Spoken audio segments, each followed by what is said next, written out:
Hey, welcome back to DieCash Cars. So we got a mail day unboxing today, direct from Mattel Creations, and this is the blue RLC Toyota Supra, arguably the best RLC to come out of 2024. And I wanted to open this one up live with you guys to see if I got one on good card. That has been the topic of the week, if not the topic of the month here, because everybody is starting to get these in their mailboxes. And the question is this blister intact to the card? In which case makes the value of this RLC release vastly different. But moment of truth here, guys. Oh, don't have a good feeling about this. I think the telltale sign is that it's very light around the edges of the blister, and bad news bears. We got let's call it a partially open blister here, and you can see even some of the card back is ripped off with that blister as well too. So bad card, value tanked. But I'll tell you guys the truth, I was actually hoping I would get one that was on a bad blister, because I do plan to open this one and do a quick little review for you guys. The good news is that this is one that I got with one of my other accounts, my Overdrive RLC Supra that came in the mail last week. This one is actually on a good card, and I was really fortunate to get at least one on a good card, because I do want one carded and in good pristine condition.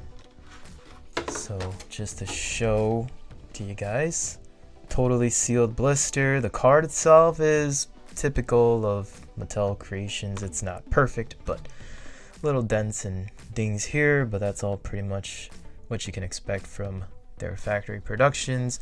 But I am happy I got this one, and tell you the truth, I was actually so close to opening this one and doing a video about a week ago, but I thought, well, I still have one more to come in.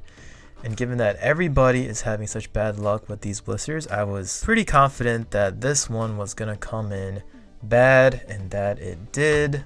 Alright, so I got my white gloves on, and let's just get this completely out of pack. Finish where Mattel left off here. And the Supra is out of pack, and boy oh boy, this is definitely worth having one loose. I think the one issue that at least I don't have is, I know some people were saying that their hoods aren't closing, and I'll show you guys some images of that in a little bit here, but fortunately I don't have that issue. Let's see here, let's take the little target top off, and yeah, that looks great. Got a full tan interior, and I like that the whole interior isn't just tan, it's just the seats. The rest of it is black, so you got a little color contrast there. But man, this is a great piece. It's got heft to it, it's got some solid weight, so you know it's a quality piece. And the question on everybody's mind, at least my mind, is how does it compare to what I had said before is the best stock Toyota Supra diecast on the market today, which I personally believe is the Auto World version. Here's the green one. I know the colors aren't the same, but close your eyes and squint a little bit, they're pretty close. But man, this is a tough call here, guys, because I think they're both casted very nicely. I mean, obviously you got the stock wheels with the Auto World, but the RLC from Hot Wheels just looks really nice too. I don't know, guys, I think I'm still gonna have to say Auto World, just because I do like the stock look a lot better. I think proportionately it looks a little bit better. The details look a little bit more crisp, whereas Hot Wheels is doing Hot Wheels things, and they still have like a bubbly effect to everything. But this is really close, guys. Let me just get my little pick tool out, and I can get the hood open for you guys as well too. So again, being super careful not to brush off any of this awesome looking blue Spectra Flame, which is a good color. I feel like they don't do a ton of blue Spectra Flame that often, so pretty happy with the color. And look at that, you got the Supra hood open, you got the 2JZ in there, which I don't know, guys, that doesn't look very spectacular. It's very two-dimensional, if you ask me. You can tell it's just one big chunk of metal, and they just kind of painted it to kind of mimic what that engine bay would look like. It's not like the Auto World, where you actually get it almost, to me, it looks like it's almost like a separate piece inside with the engine. I mean, it kind of sticks out a little bit. That, to me, looks a little bit more 3D. I mean, again, we're talking 164 here, so it's a very small scale, but that to me just looks like a better represented 2JZ in there. Overall, guys, castings in general, I would still have to give the nod to the Auto World, although the Hot Wheel RLC is still really nice. And obviously, from a collectability standpoint, this is the one that you want to have, at least right now. Secondary market right now on this bad boy sitting at about $75–$80. If it is on a bad card, I've seen them sell as low as like $40 to $50. But overall, how nice this Supra is, aside from the poor QC with the packaging, which we'll touch on in a second here, the value on this has to go up because it's such a nice casting. It's coming from Hot Wheels. Hot Wheels is the household name. I mean, this is going to be a very collectible piece moving forward. Dare I say, comparable to the blue R34 from RLC that we received a couple of years back, and we know how popular and expensive that one is. I mean, right now sitting in that $450 to $500 price range and steadily going up. I think if you give this 5-10 years, this is going to be the Supra R Release casting that everybody is going to be looking for as well.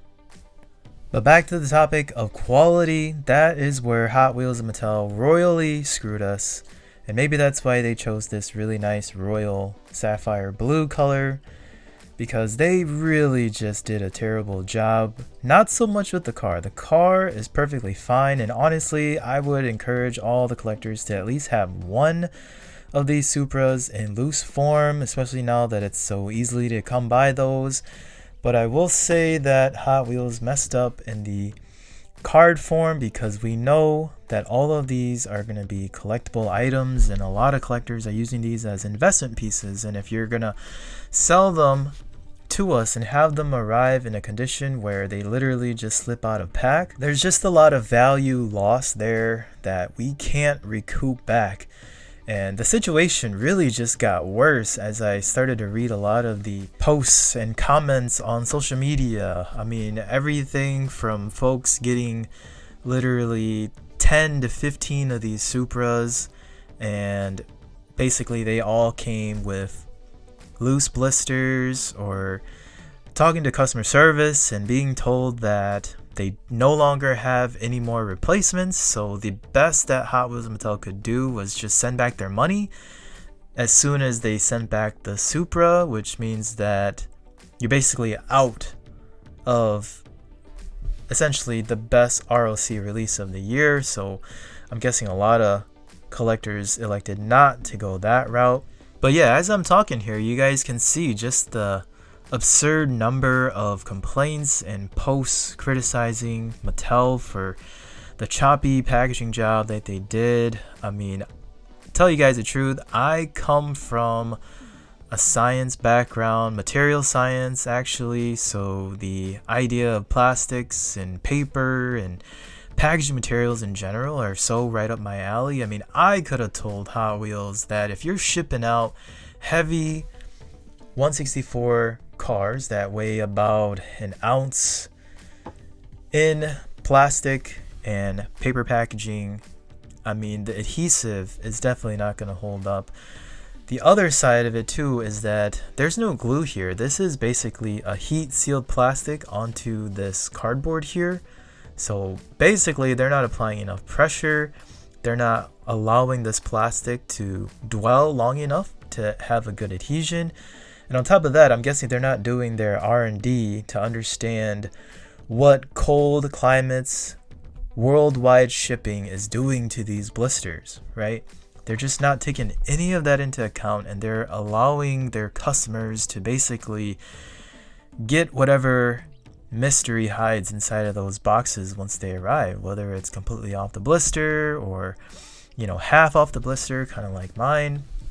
And that's pretty shoddy. I really hope and encourage Mattel to step up their A game with their packaging, because again, these aren't cheap collectibles. I mean, I'm literally a material scientist. I could help you guys perfect this packaging. So if anybody from Mattel or Hot Wheels is listening, reach out to your boy DieCash Cars. I can help you in this space. I have almost 20 years of experience doing these, so definitely feel free to reach out to me. Keep your eyes peeled. I do see a lot of folks selling the fully sealed versions as well too, although they are definitely a lot more rare. I think Matthew on Cars from YouTube had mentioned that his estimates were around 43,000 of these produced, and what I'm seeing is roughly 50%, kind of like what I had here. One was sealed, one wasn't, but about 50% are sealed properly and the other 50% are not. So you gotta think there's maybe 20,000 of them that are in good sealed condition. So I think your odds of finding one at a decent price, at least right now, is still in the realm of possibility, but eventually they're all going to get gobbled up and stored away. I have seen a lot of posts and a lot of videos about trying to re-glue or reseal this plastic blister back onto the card. I think even Florida Man had did a little tutorial on it, but I would highly advise against doing that, just because, again, like I said, there's no adhesive here.